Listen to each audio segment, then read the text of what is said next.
Most of us today don't have to do much to protect ourselves from winter. We press a button and the house warms up.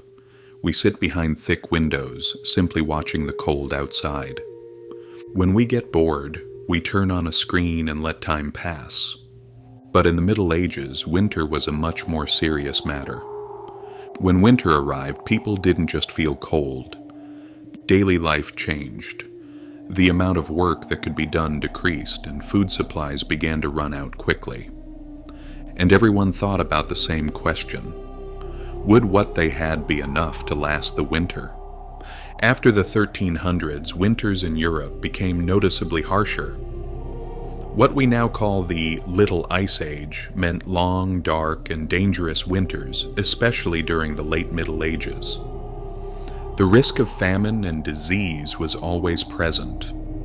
For this reason, winter was not an ordinary season for medieval people, but a struggle repeated every year. Most peasant houses were not built to fully keep out the cold. These homes, made of wooden frames, mud, and thatch, allowed wind to pass through easily. Because of this, houses were usually built close to the ground, or sometimes on slight elevations, in an effort to reduce the cold coming from below. At the center of every home was a fire. It was used both for cooking and for warmth. Most houses did not have chimneys. Smoke escaped through openings in the roof. As a result, especially during winter, homes became filled with soot and smoke. Furniture was limited. Beds, tables, and seating areas were usually arranged around the fire. Some houses had a small upper level, which was typically used to store food and supplies. During the winter months, animals were not left outside. Cows, sheep, chickens, and sometimes pigs were kept in areas close to the house. The reason was not only to protect the animals, they also provided an additional source of warmth. In Scandinavia, Viking longhouses are one of the clearest examples of this system. Large fire pits ran along the center of the building, surrounded by stones that absorbed heat and distributed it throughout the structure. Animal stalls were part of the house itself. This arrangement was far from hygienic. The interior was crowded, noisy, and filled with strong odors. But protection from the cold mattered more than comfort. Stone buildings were durable, but they offered little protection against the cold. Stone trapped cold rather than warmth. Glass windows were a privilege reserved for the elite. In the 13th century, glass was installed in London's Westminster Palace because the rooms were extremely windy. While the glass blocked the wind, it did not make the interiors warm. In southern France, some cathedrals sealed their windows with plaster during winter. Poorer people tried to block wall openings with cloth, paper, or vegetation. Surviving winter did not depend solely on fire. Clothing was just as important.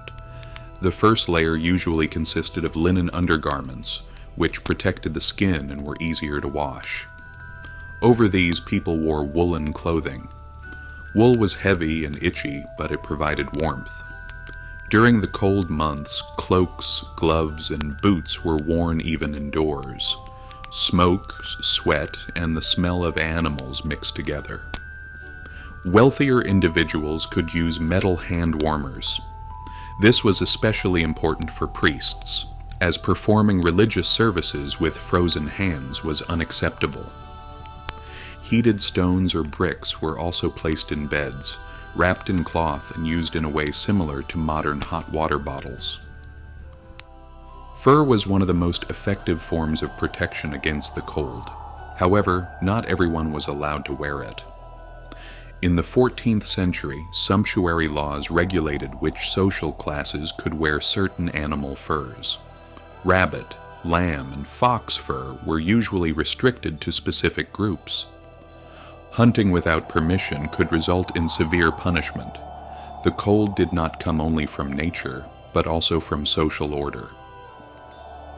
Some winters were exceptionally harsh. Rivers and lakes froze solid. In the 1360s, the Rhine River remained frozen for weeks. allowing cities like Cologne to hold markets directly on the ice. In Belgium, some regions remained buried under snow for months. Even Italy was affected. Around Florence, snow covered the ground for an entire month. In 1359, snowfall in central Italy was so severe that snow had to be thrown into the streets to reduce the weight on roofs, and in some towns people were trapped inside their homes for days. Northern Europe was better prepared for these conditions. In the south, however, such winters were devastating. A medieval winter was prepared for during the summer. Firewood was gathered months in advance. Food was dried, smoked, or salted. Grains and legumes were dried and stored in clay or ceramic containers. Meat and fish were salted, dried, or smoked. Milk was turned into butter and cheese. In Scandinavia, even whey was preserved and used to protect meat. Despite all these preparations, not everything could be controlled.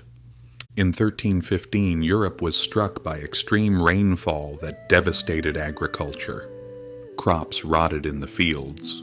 Harvest failed. The Great Famine of 1315 to 1317 became one of the most destructive disasters of the late Middle Ages. Millions of people were affected as hunger, disease, and social breakdown spread. Europe only recovered from the effects of this catastrophe years later. During winter, agricultural work largely came to a halt. As the land rested, people were forced to spend more time indoors. Winter was therefore a slower period in medieval daily life. Evenings were spent around the fire. People gathered together, filling the silence of the day with conversation. Old stories were told, past events recalled, and sometimes people simply rested. Winter nights were the height of oral storytelling. When the weather allowed, people did not stay indoors all the time.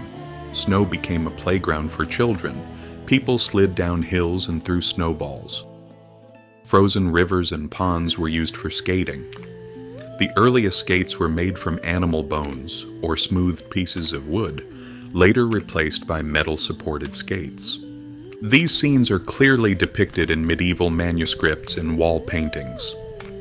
Calendar illustrations and prayer books from the 15th century show both children and adults taking part in winter games. Inside the home, time was often spent working. Wool was spun, clothing repaired, and simple tools maintained. These tasks created a quiet but steady rhythm, often accompanied by conversation and storytelling. Games were also an important part of winter life. Chess board games similar to backgammon and dice games were common. These activities were not just entertainment, but a way to pass time and keep the mind engaged. Winter was not an entirely bleak season for medieval people. Amid the cold and uncertainty, they tried to give meaning to each day through small routines. People living in the north were more accustomed to winter. For those in the south, these conditions were far more disruptive. But for everyone, winter was a test. When food ran low, disease spread and hope faded. Death was never far away. For people in the Middle Ages, winter was not just about the cold. It was the cost of survival.